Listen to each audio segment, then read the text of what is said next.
হলো বানর। সে এই বিষয়ের উপর একটা বইও লিখেছে। বইটার নাম হচ্ছে the origin of species. The origin of species বইতে প্রমাণ করেছে মানুষ না, মানুষ ছিল বান্দর। বান্দর থেকে সময়ের বিবর্তনে, কালের আবর্তনে এটা মানুষ হয়ে গেছে। নাউজুবিল্লাহ, আস্তে করে পড়েন। এবার আসেন দেখি কোরআন কি বলে। আসলে কি পেটের সমস্যা, না যৌন সমস্যা, না বান্দরামির সমস্যা? আল্লাহ বলে না, পেট সমস্যা মানুষের বড় সমস্যা না, যৌন সমস্যা মানুষের বড় সমস্যা না। মানুষ কশিন কালেও বানর থেকে দুনিয়ার বুকে আসে নাই। মানুষ হলো আশরাফুল মাখলুকাত। আশরাফুল মাখলুকাত, সৃষ্টি সেরা। তার শ্রেষ্ঠত্ব আল্লাহ এত দিয়েছে, মাটি দিয়ে তাকে তৈরির পরও নূরের ফেরেশতা তাকে সেজদা দিতে বাধ্য হয়েছে।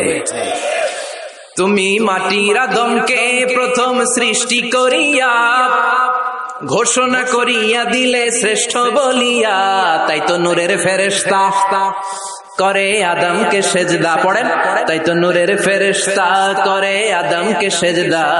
সবার চেয়ে সম্মান দিলে মাটির আদমকে। সবাই পড়বেন, আল্লাহু আল্লাহু তুমি জাল্লে জালালুহু, শেষ করা তো যায় না গে তোমার গুণগান। আল্লাহু আল্লাহু পড়েন, আল্লাহু আকবার। আল্লাহ বললেন না, পেটের সমস্যা বড় সমস্যা না, যৌন সমস্যা বড় সমস্যা না। মানুষ বানর থেকে আসে নাই, মানুষ হলো আশরাফুল মাখলুকাত। ওয়ালাকাদ কাররামনা বানি আদম ওয়া হামালনাহুম ফিল বাররি ওয়াল বাহরি ওয়া রাযাকনাহুম মিনাত তাইয়্যিবাত وَفَضَّلْنَاهُمْ عَلَى كَثِيرٍ مِّمَّنْ خَلَقْنَا تَفْضِيلًا পড়েন সুবহানাল্লাহ।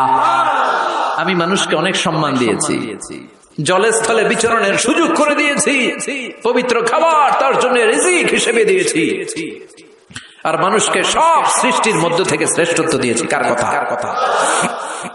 দলিল পাইছেন? ওয়ালাকাদ কাররামনা Bani Adam, I have dignified the status of the sons of Adam and Eve. আদমের সন্তানদেরকে আমি পৃথিবীতে সবচেয়ে বেশি সম্মান দিয়েছি। কেমনে আদম বানর থেকে আসবে? আদমরে তো আমি বানাইছি। লাম্মা খালাকাল্লাহু আদামা ওয়া কানা তুলুহু 60 যিরাআন, বুখারীর বর্ণনা। আল্লাহ বললেন, আদমকে যখন আমি বানালাম 60 গজ লম্বা করে বানালাম। 60 যিরাআন, বুখারীর বর্ণনা, সহিহ বুখারীর রেফারেন্স। যখন আদমকে আমি বানিয়েছি 60 হাত লম্বা করে বানিয়েছি। তোমরাও যখন জান্নাতে যাবে 60 হাত লম্বা হয়ে যাবে। আদম আলাইহিস সালামকে আল্লাহ কয় হাত লম্বা করে বানালেন? হ্যাঁ, আমনে কয় হাত? আমি কয় হাত? কথা কন।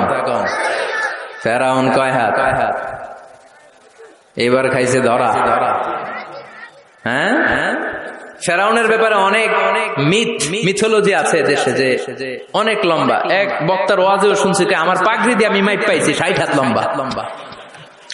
কিন্তু আমি তো মিশরে ছিলাম, আমি দেখেছি ফেরাউন আসলে এত লম্বা নয়। ওর আসল নাম মিনেফতাহ রামসিস আস-সানি, দ্বিতীয় রামসিস। ফেরাউন বা ফারাও হচ্ছে মিশরের সিংহাসনে যারা বসে ওদের উপাধি। যেমন প্রেসিডেন্ট বা রাষ্ট্রপতি, এটা কি কারো নাম? যেই ওই চেয়ারে বসবে, বঙ্গভবনে থাকবে উনি রাষ্ট্রপতি। তো যারাই মিশরের সিংহাসনে বসে তারাই ফারাউস বা ফেরাউন। এই ফেরাউনের সাথে কিন্তু আমি কথা কইছি, বিশ্বাস হয় না? তবে এক পেশে কথা, মানে ও কথা কয়নি, আমি কইছি খালি। ও মিয়া, এক পেশে কথা হয় না? আপনারা মাঝে মাঝে আল্লাহর সাথে কথা কন না? বলি না, আল্লাহ রে অসুস্থ, তুমি দেখো না, সুস্থ করে দাও আল্লাহ। বলি না আমরা বিড়বিড় করে? কথা তো বলি, এক পেশে কথা। তো ফেরাউনের সাথেও আমি বলছি। মিশরে যে আমার অনেক আকাঙ্ক্ষা ছিল যে এইটারে দেখতে হবে আগে। তো ফ্রিতে দেখেছি, ফর ফ্রি। আমাদের আল আজহার ইউনিভার্সিটির যে কার্ড ছিল, ওই কার্ড ছিল জামিয়াতুল আজহার শরীফের কার্ড, ওটা দিয়ে আবার ফ্রিতে অনেক জায়গায় যাওয়া যায়। তো একবারই দেখেছি আমি মিশরের রাজধানী কায়রোর যে জাতীয় জাদুঘর, ওদের রয়্যাল মোমিস চেম্বারের 2nd ফ্লোরে ওকে শোয়া রাখা হয়েছে। তো অনেক আশা ভরসা নিয়ে গেলাম। ঢুইকাই দেখি ওই রুমের ভিতরে ফেরাউন চাচা শুয়ে রয়েছে। তো যেই ফেরাউনকে জিজ্ঞেস করলাম, হেই ম্যান, হোয়াটস আপ, কেমন আছো, কিন্তু ওর মুখ দিয়ে কোনো কথা নাই।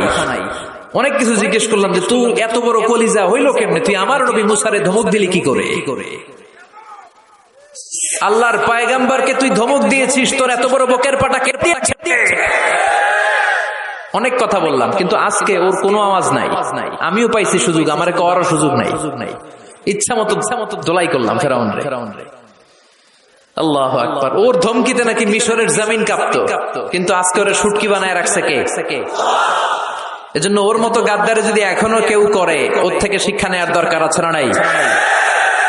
খেয়াল রাখবেন, আল্লাহ ফেরাউনকে অনেক ছাড় দিয়েছে, কিন্তু ছেড়ে দেয় নাই। আল্লাহর সুন্নাত হচ্ছে আল্লাহ ছাড় দেয়, ছেড়ে দেয় না। আল্লাহ কি দেয়, কি দেয় না? ফেরাউনরে কি দিছিল? কি দেয় নাই? নমরুদরে কি দিছে? কি দেয় নাই? আবু জাহেলকে ছাড় দিয়েছে, ছেড়ে দেয় নাই। এখনো যদি ফেরাউনের পথে কেউ হাঁটে, ওকে আল্লাহ দেখা যাবে ছাড় দিচ্ছে, কিন্তু ছেড়ে দিবে না। চিল্লায় বলো ঠিক। পৃথিবীতে কেউ তো স্থায়ী হয় না, হোক না সে ফেরাউন কিবা নমরুদ। কেউ ভাবে চিরদিন রয় না, কেউ ভাবে চিরকাল রয় না। পৃথিবীতে কেউ তো স্থায়ী হয় না, হোক না সে ফেরাউন কিবা নমরুদ। কেউ ভাবে চিরদিন রয় না। জোরে বলেন ঠিক কিনা? কেউ থাকবে না, চলে যেতে হবে। এজন্য খুব সাবধান। আল্লাহ বললেন, গোলাম, পেটের সমস্যা বড় সমস্যা না, যৌন সমস্যা বড় সমস্যা না। মানুষ বানর থেকে আসে নাই, মানুষকে আশরাফুল মাখলুকাত বানিয়েছে কে? আবার মানুষকে আল্লাহর খলিফা বানিয়েছে কে? ইন্নী জাইলুন ফিল আরদি খলিফা। আমি মানুষকে দুনিয়ার বুকে আমার প্রতিনিধি বানিয়েছি। সুবহানাল্লাহ। আমরা আল্লাহর প্রতিনিধি, ভাইস জেরেন্ট অফ আল্লাহ, লিইজরাই আহকামিহি ওয়া লিতানফিজি আওয়ামিরিহি ফিদ দুনিয়া। এই দুনিয়ার বুকে আল্লাহর আদেশ নিষেধ বাস্তবায়ন করার জন্য তার খলিফা হয়ে আমরা পৃথিবীতে এসেছি। চিল্লায় বলেন ঠিক কি না? আল্লাহ বললেন, চোর যদি চুরি করে হাত কেটে দেয়, কার আইন? আস-সারিকু ওয়াস-সারিকাতু ফাকতাউ আইদিয়াহুমা জাযাআম বিমা কাসাবা নাকালাম মিনাল্লাহ ওয়াল্লাহু আজিজুন হাকীম। এটা কার কথা? If anyone steals something very precious from the society, the government should cut down his right hand. চুরি করলে যদি সাক্ষী সামন্তের দ্বারা প্রমাণিত হয়, আল্লাহর আদেশ হচ্ছে ওর ডান হাতটা কোপ মেরে কেটে দে। তবে এটা আমরা কাটবো না, এটা গভর্নমেন্ট কাটবে, কিন্তু আইনটা কার? এদিকে কোনোভাবে এটারে উল্টাপাল্টা করার সুযোগ আছে? খেয়াল করে শুনেন। মাদিনাতে বনু মাখজুমিয়া গোত্রের এক মেয়ে চুরিতে ধরা পড়ল। এখন এই মেয়ে ছিল অনেক বংশীয় একটা মেয়ে। সাহাবারা দেখলো এই মেয়ের হাত যদি বিশ্বনবী কেটে দেয়, তাহলে তো মদিনাতে মারামারি লেগে যাবে। সবাই ভাবলো বিশ্বনবীরে বলি, নবী মাফ করে দেন, কেটে দিয়েন না। কিন্তু বিশ্বনবীর সামনে দাঁড়িয়ে বলার সাহস কারো হয় না। বিশ্বনবীর পালক পুত্র যায়েদ বিন হারেসা, তার ছেলে উসামারে বিশ্বনবী বড্ড ভালোবাসে। ওনাকে বলা হতো হুব্বু রাসূলিল্লাহ, বিশ্বনবীর ভালোবাসা। সবাই বলে, উসামা আমরা পারবো না, তুই যা বিশ্বনবীর কাছে যে সুপারিশ কর, নবী যেন মেয়েটার হাত কেটে না দেয়। উসামা যে ডাক দিয়ে বলে, নবী এই মেয়েটার হাত কেটে দিয়েন না। বিশ্বনবীর চেহারাটা মুহূর্তের মধ্যে আগুনের গোলার মতো লাল হয়ে যায়। রেগে গেলেন, বললেন, ওসামা এত বড় সাহস তুই পেলি কই? এটা আল্লাহর আইন। লাউ কানাত ফাতিমাতু বিনতি মুহাম্মাদিন সারাকাত লাকাতা মুহাম্মাদুন ইয়াদাহা। ওই বনু মাখজুমিয়া গোত্রের মেয়ে তো অনেক কাছের কথা, আমার কলিজার টুকরা, নয়নের পুটুলি ফাতেমাও যদি চুরি করে ধরা পড়ে, তার ডান হাত কেটে দিতে আমি বিশ্বনবী এক সেকেন্ডও দেরি করব না। আইনটা কার? এই চোরের বিচার হোক আমরা চাই কি চাই না? একটা চোরের বিচার যদি আমাদের 17 কোটি মানুষের প্রধানমন্ত্রী, মাননীয় প্রধানমন্ত্রী শেখ হাসিনার তত্ত্বাবধানে জাতীয় মসজিদ বাইতুল মোকাররমের সামনে যদি একটা বড় চোরের হাত কেটে দেয়া হয়, আর সবগুলো টেলিভিশন চ্যানেল যদি লাইভ সরাসরি সম্প্রচার করে, আমরা সবাই যদি দেখি, বাংলার জমিনে আর কোন চোর খুঁজে পাওয়া যাবে? এই কোরআনের বিধানগুলো বাংলার জমিনে কায়েম হোক আমরা চাই কি চাই না? তবে লাউ সুর, কদু সুর, মুরগি সুর এই সুর না, এগুলা পরে আরো বড় সুর আছে। যারা এক সিগনেচার দিয়ে দেশের হাজার কোটি টাকা শেষ করে দেয়, যারা শেয়ার বাজার লুটে পুটে খেয়ে ফেলে, হলমার্ক শেষ করে দেশের টাকা বিদেশে পাচার করে দেয়, এরকম ডাকাত আছে না নাই? এই ডাকাতগুলোর বিচার সবার আগে হওয়া দরকার। এই বিধানটা কার? আল্লাহর। আমরা আল্লাহর বিধান আল্লাহর জামিনে চাই, ঠিক কিনা? ইনশাআল্লাহ। মাননীয় প্রধানমন্ত্রী অনেক লম্বা সময়ের জন্য আছেন। তিনি আগে ছিলেন কয়দিন? 10 বছর। এখন পাইছে আরো 5 বছর। ইনশাআল্লাহ আস্তে আস্তে আস্তে আস্তে আস্তে আস্তে উনিও হয়তো এই সুন্দর সুন্দর বিধানগুলো বাংলাদেশটারে একটা শান্তিপূর্ণ দেশ হিসেবে গোটা বিশ্বের দরবারে পরিচিত করার জন্য এই বিধানগুলো হয়তো একদিন, আমরা আশা করি, আমরা স্বপ্ন দেখি, আমাদের প্রিয় প্রধানমন্ত্রী, মাননীয় প্রধানমন্ত্রী বাংলার জমিনে এই বিধানগুলো কায়েম করবে। জোরে কোন ঠিক কিনা? খলিফাতুল্লাহ ফিল আরদ। এই কাজগুলো বাস্তবায়নের জন্য আল্লাহ আমাদেরকে খলিফা বানিয়েছে। তবে আমি আপনি কাটবো না। জিনা করলে আমি আপনি মাথা কাটতে পারবো না, এটা সরকার করবে। এটা কে করবে? এজন্য আল্লাহ ডেকে বললেন, গোলাম, মানুষের পেটের সমস্যা বড় সমস্যা না, যৌন সমস্যা বড় সমস্যা না, মানুষ বানর না, মানুষ আশরাফুল মাখলুকাত, মানুষ সৃষ্টির সেরা, ঠিক কিনা? আবার মানুষ সবচাইতে শক্তিশালী, জানেন না? মুসনাদে আহমদ ইবনে হাম্বলের বর্ণনা, আল্লাহ যখন পৃথিবী সৃষ্টি করলেন, পৃথিবী কাঁপতে শুরু করে দিল। পৃথিবীর কাঁপাকাঁপি দেখে আল্লাহ পৃথিবীতে পাহাড় গেড়ে দিলেন। ওয়াজআলনাল জিবালা, কথা বলে না, এত হাফেজ। ওয়াজআলনাল জিবালা আওতাদা, পাহাড়কে আমি পেড়েগের মতো গেড়ে দিয়েছি। আল্লাহ 7টা টেকটনিক প্লেট তৈরি করলেন। 7 tectonic plates create the mountain range on earth. 7টা টেকটনিক প্লেট পৃথিবীতে পাহাড় তৈরি করেছে। আল্লাহ 7টা পাহাড় দিয়ে পৃথিবীর কাঁপাকাঁপি বন্ধ করে দিলেন। ফেরেশতারা এটা দেখে অবাক। ফেরেশতারা বললেন, আল্লাহ, পৃথিবী কাঁপছিল আর আপনি পাহাড় গেড়ে দিয়ে পৃথিবীর কাঁপাকাঁপি থামিয়ে দিলেন। পাহাড়ের এত শক্তি। হাল মিন খালকিকা আশাদ্দু মিনাল জিবাল। হে আল্লাহ, আপনার সৃষ্টির মধ্যে পাহাড়ের চাইতে শক্তিশালী কি কিছু আছে? সুবহানাল্লাহ কইবেন না? আল্লাহ বললেন, নাম আছে। সেটা হচ্ছে আল হাদিদ, মানে লোহা। কারণ লোহা পাহাড়ের ভিতরে ঢুকাই দেওয়া যায়। সুবহানাল্লাহ। বাড়িতে গিয়ে বললেন। আবার এই আল হাদিদ নামে আল্লাহর কোরআনে একটা সূরা আছে না নাই? সূরার নাম কি? সবাই বলেন।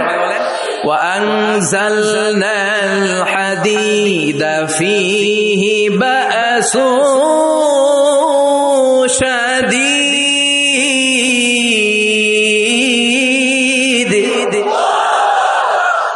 আমি আকাশ থেকে লোহা নাজিল করেছি, লোহার মধ্যে অনেক শক্তি আমি ঢুকিয়ে দিয়েছি। ওয়া মানাফিউ লিন-নাস, আবার লোহার ভেতরে মানুষের জন্য উপকার আছে না নাই? এমন কিছু বানানো যায় না লোহা ছাড়া। এই যে মাইক বানাইছে, লোহা আছে না নাই? ঘড়ি বানাইতে লোহা, বাড়ি বানাইতে গাড়ি, কম্পিউটার, প্লেন, রকেট, বন্দুক। সুবহানাল্লাহ কইবেন না? সব কাজে লোহা লাগে। আল্লাহ বললেন, লোহা পাহাড়ের চাইতেও শক্তিশালী, পাহাড়ের ভেতরে আমি লোহা গেড়ে দিয়েছি। ফেরেশতারা বললেন, মাবুদ, বুঝলাম পাহাড়ের চাইতেও লোহা বেশি শক্তিশালী। হাল মিন খালকিকা শাইউন আশাদ্দু মিনাল হাদিদ। এবার আমাদেরকে বলেন, আপনার সৃষ্টিকুলের মধ্য থেকে লোহার চাইতেও শক্তিশালী কিছু আছে নাকি? আল্লাহ বললেন, লোহার চাইতেও শক্তিশালী আরেকটা জিনিস আছে, সেটা হলো আন্নার, মানে আগুন। সেটা কি? সবাই কন। আগুনের স্পর্শ পেলে লোহাও গলে যায়। সুবহানাল্লাহ পড়েন। ফেরেশতারা বললেন, আল্লাহ, আগুনের চাইতেও শক্তিশালী কিছু আছে নাকি? আল্লাহ বললেন, আছে। সেটা কি? আল্লাহ বললেন, আল মা, মানে পানি। আগুনের মধ্যে যদি পানি ঢেলে দেয়া হয়, আগুন তার অস্তিত্ব হারিয়ে ফেলে, ঠিক কি না? ফেরেশতাদের প্রশ্নেরও শেষ নাই, আল্লাহর উত্তরেরও। ফেরেশতাদের কৌতূহল আরো বেড়ে যায়। ফেরেশতারা আবার বলে, মাবুদ, আপনার সৃষ্টিকুলের মধ্য থেকে পানির চাইতেও শক্তিশালী কিছু আছে নাকি? আল্লাহ বলে, আছে। আর রিহ, মানে বাতাস। মানে কি? বাতাস। কারণ বাতাসের ধাক্কায় সাগরের পানিতে দোলা খেলে, বাতাসের গর্জনে সাগরের মধ্যে উচ্ছ্বাস তৈরি হয়, শুরু হয় জলোচ্ছ্বাস, ঠিক কি না? ফেরেশতারা আবার অবাক হয়ে বলে, ও মাবুদ, এই বাতাসের চাইতেও শক্তিশালী কিছু আছে নাকি? আল্লাহ বললেন, বাতাসের চাইতেও শক্তিশালী আছে। ফেরেশতারা বলল সেটা কি? আল্লাহ বললেন বাতাসের চাইতেও শক্তিশালী আশরাফুল মাখলুকাত মানুষ। সকল ব্যথারে বোঝা বইতে পারে, সব জ্বালা যাতনাও সইতে পারে। বিপদ আপদ এলে আল্লাহকে ডাকে, তার দয়া করুণায় ভরসা রাখে। হারায় না হুশ সেই তো মানুষ, সেই তো মানুষ। ঠিক কি? আল্লাহ বললেন মানুষ শক্তিশালী, তবে ওই মানুষ যেই মানুষ ডান হাত যা দান করে বাম হাত সেটা টের পায় না। সুবহানাল্লাহ পড়েন। তার মানে আপনারা সবচেয়ে শক্তিশালী। আল্লাহর এই স্টেটমেন্ট অনুযায়ী মুসনাদ আহমদ ইবনে হাম্বলের রেফারেন্স অনুযায়ী আজকে জামিয়া কাসিমিয়ার জন্য যারা দুহাত খুলে দান করেছেন তাদের চেয়ে শক্তিশালী আল্লাহর জমিনে, আকাশের নিচে জমিনের উপরে দ্বিতীয় কেউ নাই। জোরে বলেন ঠিক। সবচেয়ে শক্তিশালী তারা। ডান হাত যেটা দান করে বাম হাত সেটা টের পায় না, এরকম দানবীর আছে না নাই? যাকাত যখন দিতে মনে চায় এইভাবে যাকাত দিবেন, কবুল করবে কে? দে যাকাত তোরা দে রে যাকাত, তোর দিল খুলবে পড়ে আগে খোলো খাত। দে যাকাত তোরা দে রে যাকাত। সুবহানাল্লাহ পড়ে। তার মানে মানুষের মতো মানুষ সবচেয়ে শক্তিশালী। মানুষের মতো মানুষ আশরাফুল মাখলুকাত। মানুষের মতো মানুষ হলো আল্লাহর খলিফা। কার কথা? সূরার নাম আরো জোরে পড়েন। আউযু বিল্লাহি মিনাশ শাইতানির রাজীম। বিসমিল্লাহির রহমানির রহিম। হাল আতা আলাল ইনসানি হিনুম মিনাদ দাহরি লাম ইয়াকুন শাইআম মাযকুরা। সুবহানাল্লাহ। কষ্ট হচ্ছে? আর কয়েক মিনিট একটু বসে থাকা যাবে না? যাবে। উঠা বসা করবেন না তো? এখন যেমনি চুপচাপ, পিন ড্রপ সাইলেন্ট, পিন পতন নীরবতা, আরো কয়েক মিনিট এরকম থাকবেন। উঠা বসা করবেন না তো?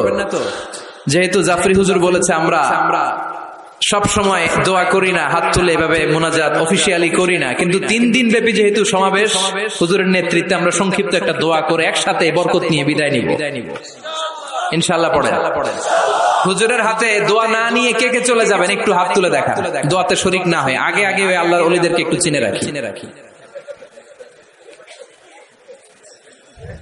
থাকবেন সবাই থাকবেন। আপনারাও যেহেতু আদা করেছেন আমি বেশি লম্বা সময় নিব না, অল্প 2 মিনিট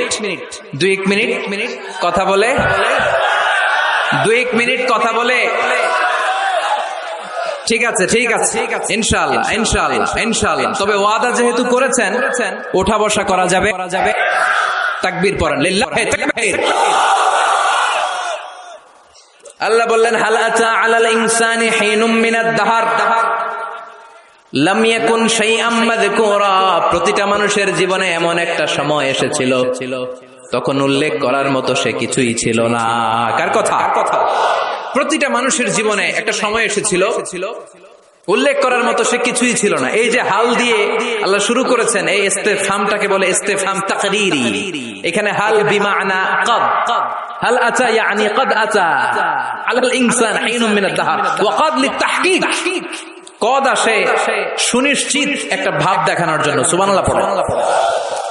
তার মানে আল্লাহ বললেন প্রতিটা মানুষের জীবনে এমন একটা সময় ছিল লাম ইয়াকুন শাইআম মাযকুরা, তখন মানুষটা উল্লেখ করার মতো কিছুই ছিল না। এই আল ইনসান দ্বারা আল্লাহ কি বুঝিয়েছে অনেক তাফসীর এসেছে। কেউ বলেছে ইনসান দ্বারা উদ্দেশ্য হচ্ছে সাইয়েদনা আদম, আবার কেউ বলেছে ইনসান দ্বারা উদ্দেশ্য হচ্ছে পৃথিবীর সব মানুষ। সাইয়েদনা আদম যদি ইনসান দ্বারা উদ্দেশ্য হয় তাহলেও ঠিক আছে। আদম আলাইহিস সালামের জীবনেও এমন একটা লম্বা সময় ছিল উল্লেখ করার মতো তিনি কিছুই ছিলেন না। সুবহানাল্লাহ পড়ে। আদম আলাইহিস সালামকে আল্লাহ নূর দিয়ে বানাইছে, তাই না? হ্যাঁ, কি দিয়ে? আরো জোরে, মাটি দিয়ে বানালেন। রাইসুল মুফাসসিরিন আব্দুল্লাহ ইবনে আব্বাস বলে পৃথিবী থেকে আল্লাহ তাআলা মাটি নিয়ে আসলেন ফেরেশতাকে দিয়ে। ওই মাটিটার ধরন ছিল তিনুন লাজিব, এঁটেল মাটি। এঁটেল মাটি দিয়ে এত আঠা কিছু বানানো যায় না। ওই এঁটেল মাটির উপরে আল্লাহ 40 বছর বৃষ্টির পানি ঢাললেন। সুবহানাল্লাহ পড়েন। আকাশ বললেন ইয়া সামা আমতিরি আলাইহি 40 সানা, 40 বছর এঁটেল মাটির মধ্যে তুই বৃষ্টি ঢাল। 40 বছর বৃষ্টি ঢালার পরে এঁটেল মাটি হয়ে গেল কাদা মাটি, হামাইম মাসনুন। এবার হামাইম মাসনুন থেকে আল্লাহ সাইয়েদনা আদমের 60 গজ লম্বা দেহটা বানালেন, মূর্তি। এভাবে মূর্তিটা রয়ে গেল 40 বছর। তারপর আল্লাহ সূর্যরে বললেন ইয়া শামসু হাররিকি আলাইহি 40 সানা, ও সূর্য মাটির আদমের দেহের উপরে এবার 40 বছর তুই কিরণ দে, তাপ দে। 40 বছর মাটির আদমের দেহের উপরে যখন সূর্যের তাপ পড়ে গেল, আদম হয়ে গেল সলসালিন কাল ফাখার, ঠনঠনে মাটি। সুবহানাল্লাহ। তাহলে প্রথমে এঁটেল মাটি 40 বছর, কাদা মাটি 40 বছর, ঠনঠনে টোকা মারলে এরকম ঠন ঠন আওয়াজ হয়, এরকম সালসালিন কাল ফাখার, এরকম ছিল 40 বছর। 3 40 কত? 120 বছরের এই লম্বা সময়ে লাম ইয়াকুন শাইআম মাযকুরা, উল্লেখ করার মতো আদমের কিছুই ছিল না। সুবহানাল্লাহ পড়েন। কারণ আদমের ভেতরে তখন আল্লাহ রুহু ফুঁকে দেয় নাই, রুহের ফুৎকার তখনও দেয় নাই, তাই লাম ইয়াকুন শাইআম মাযকুরা, উল্লেখ করার মতো আদম কিছুই ছিল না। এই পৃথিবীতে মানুষ বানানোর 3টা ক্যাটাগরি আল্লাহর, চিল্লায় বলেন কয়টা? বাবা নাই, মা নাই। এই পদ্ধতিতে আল্লাহ আদম আলাইহিস সালামকে বানালেন। আবার মা আছে, বাবা নাই। এই পদ্ধতিতে রব্বুল আলামিন ঈসা আলাইহিস সালামকে বানালেন। আবার বাবাও আছে, মাও আছে। এই পদ্ধতিতে আল্লাহ আমাদের সবাইকে বানিয়েছেন। ঠিক কিনা? আদম আলাইহিস সালামের 120 বছর লাম ইয়াকুন শাইআম মাযকুরা। বুখারীর বর্ণনায় আমাদেরও জীবনের এমন 120 দিন কেটেছে যখন আমরা লাম ইয়াকুন শাইআম মাযকুরা, উল্লেখ করার মতো আমরা কিছুই ছিলাম না। সুবহানাল্লাহ পড়েন। ইন্না আহাদাকুম ইউজমাউ খালকুহু ফি বাতনি উম্মিহি 40 ইয়াওমান সুম্মা ইয়াকুনু আলাকাতান মিসলা যালিক সুম্মা ইয়াকুনু মুদগা মিসলা যালিক। আল্লাহু আকবার। তোমাদের সৃষ্টিটাও তোমাদের মায়ের পেটে এই পদ্ধতিতে হয়েছে। প্রথমে 40 দিন তোমরা ছিলা নুতফা, তারপরে 40 দিন তোমরা ছিলা আলাকা, তারপরে 40 দিন তোমরা ছিলা মুদগা। 3 40 এই 120 দিন যাবত আমরা লাম ইয়াকুন শাইআম মাযকুরা, উল্লেখ করার মতো আমরা কিছুই ছিলাম না। আমার কোনো নাম ছিল না, গ্রাম ছিল না, আমার কোনো পরিচয় ছিল না, আমার কোনো অস্তিত্ব ছিল না। একেবারে জিরো থেকে আমাকে আশরাফুল মাখলুকাত মানে হিরো বানিয়েছে কে? এজন্য আল্লাহ বললেন হাল আতা আলাল ইনসানি হিনুম মিনাদ দাহরি লাম ইয়াকুন শাইআম মাযকুরা। প্রতিটি মানুষের জীবনে এমন একটা সময় ছিল, উল্লেখ করার মতন সে কিছুই তখন ছিল না। ইন্না খালাকনাল ইনসানা মিন নুতফাতিন আমশাজিন নাবতালি ফাজআলনাহু সামিআন বাসীরা। পড়েন আল্লাহু আকবার। আল্লাহ বললেন ইন্না খালাকনাল ইনসানা মিন নুতফাতিন আমশাজ, মানুষকে আমি মিশ্রিত বীর্য থেকে বানিয়েছি। কার কথা? আমার এমফিলের রিসার্চ ছিল এটা নিয়ে, তো ভাবলাম আমার রিসার্চ নিয়ে কিছু কথা আপনাদের সাথে শেয়ার করি। আমার এমফিলের রিসার্চের টপিক ছিল embryology, the embryology in the Holy Quran, how the little embryo develops in mother's womb, মায়ের পেটে বাচ্চার ছোট্ট ভ্রূণটা কেমন করে ডেভেলপ করে, 8 মাস 9 মাস পরে কেমন করে জমিনে আসে, এটার উপর আমার গবেষণা ছিল। এমব্রয়োলজি বাংলা হচ্ছে ভ্রূণতত্ত্ব, ইলমুল আজিন্না আরবিতে কি? ইলমুল আজিন্না, ভ্রূণতত্ত্বের উপর আমার রিসার্চ ছিল। আর পিএইচডি রিসার্চ হচ্ছে the behavioural characteristics of the human being in the holy Quran. মানুষের আচরণগত, এক এক মানুষের এক এক আচরণ। এক বাবার 5 ছেলে, একটা যায় এদিকে আরেকটা যায় ওদিকে, আরেকটা সামনে হাঁটে আরেকটা হাঁটেই না। আছে না নাই? এক একটা আচরণ। তো মানুষের আচরণের ব্যাপারে আল্লাহ কোরআনে কি বলেছেন, এটা নিয়ে আমার পিএইচডি থিসিসের রিসার্চের টপিক। সেজন্য আল্লাহ আমাদেরকে প্রথমে বানিয়েছিলেন নুতফা। খেয়াল করে বুঝবেন, তাহলে বুঝতে সহজ হবে। নুতফা, তারপরে আলাকা, তারপরে মুদগা, sperm drop, blood clot, and finally the little stitch, little flesh. গোশতের টুকরা ছিলাম, ছোট্ট নুতফা ছিলাম। সামান্য শুক্রাণু ছিলাম আমরা, শুক্রাণু। আমি আপনি আমরা সবাই শুক্র ছিলাম না, আমরা ছিলাম শুক্রাণু, মানে শুক্রের অণু। আমরা ডিম্ব ছিলাম না, আমরা ছিলাম ডিম্বাণু। আরবিতে বলে আল বুয়াইদা আল উনসাউইয়া, বাইদানা বুয়াইদা তাসগীর, আল বুয়াইদা আল উনসাউইয়া। ডিম্বাণু, ডিমের অণু ছিলাম, শুক্রের অণু ছিলাম। এক ফোঁটা শুক্রের ভিতরে 20 কোটি শুক্রাণু থাকে, ওইটার একটা ছিলাম আমি, সলিমুদ্দিন। সুবহানাল্লাহ কইবেন না? এই শুক্রের ভেতরে যে প্রাণ আছে, 1977-এ হাম আর লিয়েন হুক, এই দুইজন বিজ্ঞানী মাইক্রোস্কোপ দিয়ে তারা শুক্রের ভেতরে, বীর্যের ভেতরে ছোট ছোট কি যেন নড়াচড়া করে, প্রাণের অস্তিত্ব তারা সেখানে খুঁজে পেয়েছে।